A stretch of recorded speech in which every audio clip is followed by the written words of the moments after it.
पहला क्वेश्चन है कि 4052 यानी कि 4052 और 12576 का एचसीएफ यूक्लिड विभाजन एल्गोरिथम का प्रयोग करके ज्ञात कीजिए। तो इससे पहले आप लोग को बता चुके हैं पार्ट 1 में यूक्लिड विभाजन क्या होता है, कि यूक्लिड विभाजन का डिफिनेशन क्या होता है, कैसे ए बराबर बी क्यू प्लस आर हो जाता है ना, कैसे ए बराबर बी क्यू प्लस आर हो जाता है। अगर यदि पार्ट 1 वीडियो आप नहीं देखे हैं तो कृपया करके आप चैनल के प्लेलिस्ट में जा कर के पार्ट 1 वीडियो देख लें, ठीक है। तो चलिए इसको सॉल्व करने का क्या तरीका है। सबसे पहले ये दोनों संख्या को देखेंगे, ठीक है। ये दोनों संख्या को देखेंगे कि इनमें से बड़ा कौन है। तो यहाँ पर दिखाई दे रहा है कि 12576 बड़ा है किससे, 4052 से होगा ना। यह 12576 बड़ा है 4052 से। इसलिए अब यूक्लिड विभाजन प्रमेयिका से, यूक्लिड विभाजन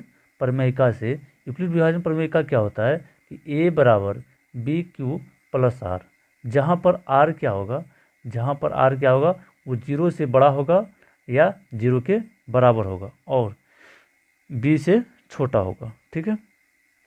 चलिए, तो इसलिए यहाँ पर 12576 बड़ा है तो क्या करें हैं, 12576 को पहले रखेंगे, यहाँ पर 12576 को पहले रखेंगे, उसके बाद बराबर के उस पार में रखेंगे क्या, 4052 को।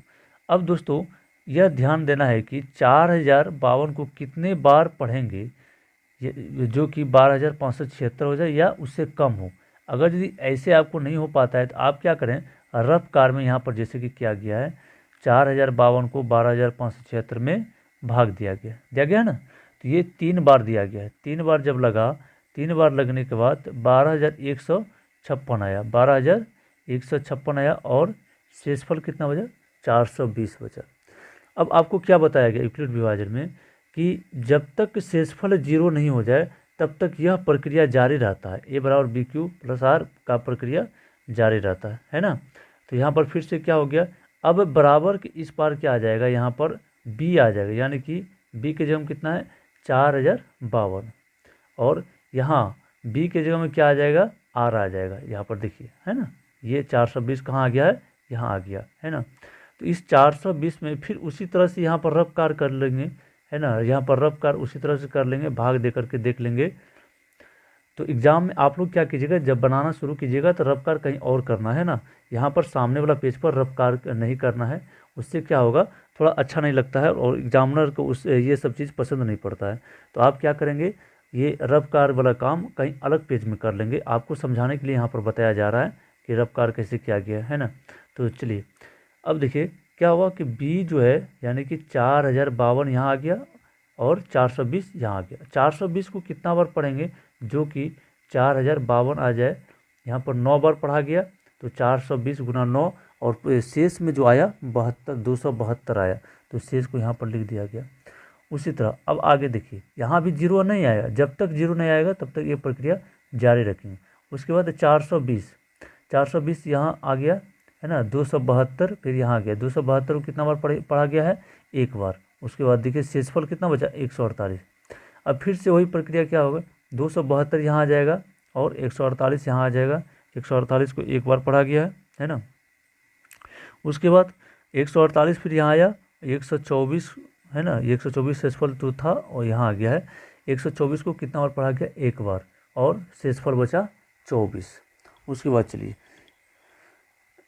उसके बाद देखिए क्या है कि 124 यहाँ आया और 24 फिर यहाँ आ गया बी के स्थान पर। तो 24 पंचे कितना होता है, 120 और शेषफल बच गया 4, ठीक है। अब देखिए फिर से यह 24 को क्या किए, इस 24 को यहाँ लेते आए हैं, बराबर में 4 को 6 बार पढ़े तो 24 हो गया, यानी कि पूरा कट गया। तो शेषफल कितना आ गया, 0। आपको बताया क्या गया है कि जब तक शेषफल 0 नहीं आ जाए तब तक यूक्लिड विभाजन प्रमेयिका को बार बार रिपीट करते रहना है ना, जब तक कि शेषफल 0 नहीं हो जाए। इसलिए इसका एचसीएफ क्या हो जाएगा दोस्तों, इसलिए यहाँ पर एचसीएफ जो होगा, एचसीएफ हो जाएगा वो 4 होगा, है ना। एचसीएफ कितना होगा, 4 होगा। यहाँ गलती से लिखा चले गया है, ये 24 नहीं होकर के कितना हो जाएगा, 4 हो जाएगा, ठीक है। 4 आंसर हो जाएगा। चलिए आगे देखते हैं आगे क्या प्रश्न है। आगे प्रश्न है उदाहरण नंबर 2 में। उदाहरण नंबर 2 में देखिए क्या है, एक्सरसाइज 1 का उदाहरण नंबर 2 में प्रश्न है, दर्शाइए कि प्रत्येक धनात्मक समपूर्णांक 2q के रूप में होता है तथा प्रत्येक धनात्मक विषम पूर्णांक 2q प्लस 1 के रूप का होता है, जहाँ q कोई पूर्णांक है ना। इसमें क्या दर्शाना है, 2q और 2q प्लस 1 जो है ये विषम के रूप में होता है। ठीक है, चलिए इस क्वेश्चन को बनाने का क्या नियम होता है कि यहाँ पर मान लेंगे कि a कोई एक धनात्मक पूर्णांक है, ठीक है, तथा b बराबर 2 मान लेंगे। ठीक है, b बराबर कितना मान लिए, 2 मान लिए। अब देखिए भाग विधि यहाँ पर अरबकार में जो किया गया है, 2 को किस में भाग दिया गया, a में, तो शेषफल आया q और रिमाइंडर क्या आया, 0 और 1। रिमाइंडर संभव यानी कि शेषफल जो आएगा 0 और 1 आ सकता है, क्योंकि भाजक जो है 2 है, भाजक से बड़ा कभी भी शेषफल नहीं होता है ना, उससे छोटा ही होगा, बराबर भी नहीं होगा, उससे छोटा होगा। तो संभव क्या आपका मान आ सकता है, 0 आ सकता है और 1 आ सकता है, क्योंकि 2 से छोटा क्या क्या है, 0 और 1। चलिए अब यूक्लिड विभाजन प्रमेयिका से, यूक्लिड विभाजन प्रमेयिका क्या होता है, a बराबर बी क्यू प्लस आर, जहाँ r इज ग्रेटर देन और equal to 0 and less than b, है ना। उसके बाद a बराबर 2q प्लस आर, इसलिए a बराबर 2q प्लस आर लिख सकते हैं, नहीं लिख सकते हैं, क्योंकि b के जगह हम कितना माने, 2 माने हैं। यहाँ पर देखिए b के जगह में कितना माना गया है, 2 माना गया, इसलिए यहाँ पर क्या हो गया, b के जगह में 2 आ गया। ठीक है, तो जहाँ पर r बराबर क्या होगा, 0 और 1, 0 या 1 होगा। ठीक है, अब क्या किया जाता है कि r का मान 0 लेने पर, r कितना ले रहे हैं, 0, जब r 0 ले लेंगे तो क्या होगा, a बराबर 2q हो जाएगा, होगा ना, a बराबर 2q हो जाएगा। अब फिर से देखिए r बराबर कितना लिया जा रहा है, 1 लिया जा रहा है, r बराबर जब 1 लेंगे तो a बराबर क्या हो जाएगा, 2q प्लस 1, 2q प्लस 1, है ना। कहने मतलब ये हुआ, जहाँ जहाँ r था, जहाँ जहाँ r था वहाँ पर क्या कर दिए, 0 और 1 पुट कर दिए, है ना, 0 और 1 पुट कर दिए। चलिए तो इस तरह से देखा जा रहा है कि इसलिए जब 2q a बराबर क्या है, देखिए इसलिए जब a बराबर 2q एक सम संख्या होगा, है ना, a बराबर 2q एक सम संख्या तथा a बराबर 2q प्लस 1 विषम संख्या होगा। चूँकि 2q में देखिए, 2q में अगर यदि 2 से विभाज्य किया जाता है तो क्या होता है, कट जाता है। जब 2 से कोई संख्या कट जाए तो वो क्या होता है, विषम होगा, सॉरी विषम नहीं, सम होगा, और जो संख्या 2 से नहीं कटे वो क्या होगा, विषम होगा। यहाँ पर आप उदाहरण के तौर पर देख सकते हैं, 2q प्लस 1 कभी भी 2 से भाग नहीं लगेगा, है ना, कभी भी 2 से नहीं कटेगा, इसलिए क्या होगा, विषम हो जाएगा। चलिए आगे है क्वेश्चन नंबर 3। क्वेश्चन नंबर 3 में देखिए कि दर्शाइए कि एक धनात्मक विषम पूर्णांक 4q प्लस 1 और 4q प्लस 3 के रूप का होता है। ठीक है, इसमें क्या गया, इसमें भी सेम प्रोसेस होगा क्वेश्चन नंबर 2 के जैसा, कि माना a एक क्या है, धनात्मक पूर्णांक है, तथा b को कितना मान ले रहा है, 4 मान ले रहा है। तो यहाँ पर 4, 2 कैसे मान लेते हैं, आपको क्वेश्चन से ही हिंट्स मिल जाता है कि आखिर b बराबर क्या मानना था, है ना। यहाँ पर देखिए क्वेश्चन में क्या है, 4 है, वहाँ पर क्या था, पहला दूसरा नंबर क्वेश्चन में क्या था, दूसरा नंबर क्वेश्चन में था कि 2 था, यहाँ पर देखिए है ना 2 है, तो इसलिए क्या किए थे, b का मान कितना मान लिए थे, 2 मान लिए थे। इसमें 3 नंबर का क्वेश्चन में आपका 4q प्लस 1 है तो 4 मान लेंगे, b बराबर 4q प्लस 3 है तो b का मान कितना मान लेंगे, 4 मान लेंगे। ठीक है, उसके बाद चलिए अब यूक्लिड विभाजन प्रमेय का सब आप लोग को पता है, यूक्लिड विभाजन प्रमेय का लगाएंगे, क्या होता है, a बराबर बी क्यू प्लस आर, है ना, a बराबर बी क्यू प्लस आर। अब देखिए यहाँ पर भाजक 4 है, तो इसलिए शेषफल जो होगा वो क्या क्या उसका संभव मान हो सकता है, मतलब 4 से कम होगा, क्या क्या होगा, 0 होगा, 1 होगा, 2 होगा और 3 होगा ना, ये सभी शेषफल का संभव मान होगा। जब शेषफल इतना इतना हो जाएगा तो जब r का मान यहाँ पर देखिए, r का मान कितना कितना है, r का मान जब यहाँ पर एक बार 0 लेंगे तो क्या होगा, a का मान 4q होगा, एक बार 1 लेंगे तो 4q प्लस 1 होगा, एक बार 2 लेंगे तो 4q प्लस 2 होगा, फिर से 3 लेंगे तो 4q प्लस 3 होगा, है ना, ये सभी a का संभव मान होगा।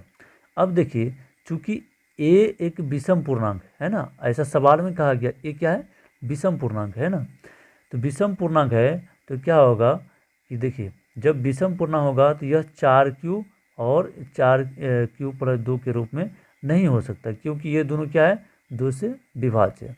जब कोई संख्या 2 से विभाज्य हो जाएगा तो वो तो सम होगा, है ना, तो जब सम हो गया तो वह क्या होगा, ये नहीं होगा।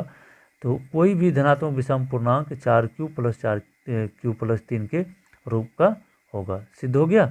चलिए आगे का क्वेश्चन देखते हैं। आगे का प्रश्न बहुत ही इम्पोर्टेंट और बहुत ही इजी है, इसको थोड़ा ध्यान देने की ज़रूरत है। इसमें ध्यान दीजिएगा कि एक मिठाई विक्रेता के पास 420 काजू है। कितना काजू है? 420 काजू। काजू की बर्फ़ी है, सॉरी काजू की बर्फ़ी है। और 130 बादाम की बर्फ़ी, 130 कितना है? 130 बादाम की बर्फ़ी है। वह इनकी ऐसी ढेरियाँ बनाने चाहती है कि प्रत्येक ढेरी में बर्फियों की संख्या समान हो तथा ये ढेरी बर्फी की परात में न्यूनतम स्थान घेरे। इस काम के लिए प्रत्येक ढेरी में कितनी बर्फियां रखी जा सकती? जब भी इस तरह का दो चीज़ रहेगा, कोई भी है ना, दो अलग अलग चीज़ रहेगा और समान संख्या की बात किया जाएगा, समान जो है ढेरी का बात किया जाएगा, तो उसमें क्या करना, सीधा आपको आंख बंद करके एचसीएफ निकाल देना है ना। ये सब इस तरह का क्वेश्चन का एचसीएफ निकाल लेंगे। तो इसमें देखिए क्या है कि प्रत्येक ढेरी में बर्फियों की संख्या का एचसीएफ है ना, एचसीएफ ऑफ कितना, एचसीएफ ऑफ 420 और 430, यानी कि 420 और 430 का एचसीएफ निकाल देंगे यूक्लिड विभाजन प्रमेयिका के द्वारा, है ना। यूक्लिड विभाजन प्रमेयिका के द्वारा। यूक्लिड विभाजन प्रमेयिका क्या होता है? ए बराबर बी क्यू प्लस आर। तो 420 और 130 में बड़ा 420 है, इसलिए 420 को इधर रखा गया, है ना। तो 420 बराबर क्या है? 130 गुना 3 प्लस 30, है ना। तो 130 को 3 बार पढ़ा गया तो कुछ आया, है ना। उसके बाद शेषफल बचा 0। चलिए अब 130 को इधर लेते आए हैं, 130 को इस पार लेकर चला आया। उसके बाद 30 को कितना बार पढ़ा गया? 4 बार। कितना बार? 4 बार पढ़ा गया, जो कि शेषफल बचा बाद में 10, है ना। शेषफल कितना बचा? 10 बचा। अब देखिए यह 30 जो है इधर आ जाएगा, यह 30 इस पार में आ जाएगा और 10 जो यहाँ हो जाएगा। तो 10 गुना 3 प्लस 0, चूँकि यहाँ पर शेषफल कट जाता है, यानी कि 10 गुना 3 करते हैं तो 30 हो जाता है, तो इसलिए शेषफल क्या हो जाएगा? 0 हो जाएगा। अर्थात एचसीएफ जो होगा, एचसीएफ कितना हो जाएगा? 10 हो जाएगा। जब एचसीएफ जब 10 होगा तो वही इसका आंसर होगा। अर्थात प्रत्येक ढेरी में मिठाई की संख्या कितना हो गया? 10 हो गया। तो इस तरह से उदाहरण आपका 4 उदाहरण था एक्सरसाइज 1 में। एक्सरसाइज 1 में वास्तविक संख्या में 4 उदाहरण था, 4 उदाहरण को हम लोग कवर कर लिए हैं। तो इस तरह के वीडियो देखने के लिए आप क्या करें, चैनल को सबसे पहले लाल बटन का जो नीचे दिख रहा है लाल बटन, उसको दबा के सब्सक्राइब कर लें, है ना। और घंटी के बटन को दबा दें ताकि किसी भी तरह का क्लास आपसे मिस नहीं हो सके। और प्रत्येक जो है कि एक्सरसाइज का वीडियो आपको पार्ट बाय पार्ट दिया जा रहा है। आपको अगर पार्ट बाय पार्ट देखना है तो आप चैनल के प्लेलिस्ट में जा कर के देख सकते हैं।